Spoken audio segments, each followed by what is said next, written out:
প্রিয়াঙ্কা চোপড়া জন্মগ্রহণ করেন ১৮ জুলাই ১৯৮২ সালে ভারতের ঝাড়খণ্ড রাজ্যের জামশেদপুর শহরে। তিনি একজন সেনা কর্মকর্তার কন্যা। তার বাবা ডাক্তার অশোক চোপড়া এবং মা ডাক্তার মধু চোপড়া দুজনেই ভারতীয় সেনাবাহিনীর চিকিৎসক ছিলেন। পড়াশোনার জন্য তিনি কিশোরী বয়সে আমেরিকায় যান এবং সেখানে হাই স্কুল শেষ করেন। ছোটবেলা থেকেই তিনি সঙ্গীত, অভিনয়, মডেলিংয়ে আগ্রহী ছিলেন।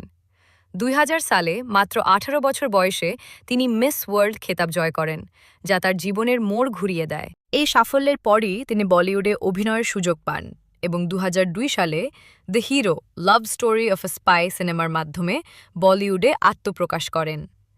এরপর তিনি ফ্যাশন, ডন, ক্রিশ, বাজিরাও মস্তানি, বারফি সহ বহু হিট সিনেমায় অভিনয় করেন এবং এখন পর্যন্ত তিনি প্রায় ৬০টির বেশি হিন্দি, আঞ্চলিক ও আন্তর্জাতিক সিনেমা ও টিভি প্রজেক্টে কাজ করেছেন।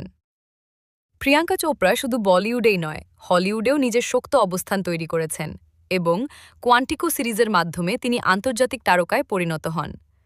ব্যক্তিগত জীবনে তিনি ২০১৮ সালে মার্কিন গায়ক ও অভিনেতা নিক জোনাসকে বিয়ে করেন এবং নিক জোনাস তার থেকে প্রায় ১০ বছর ছোট।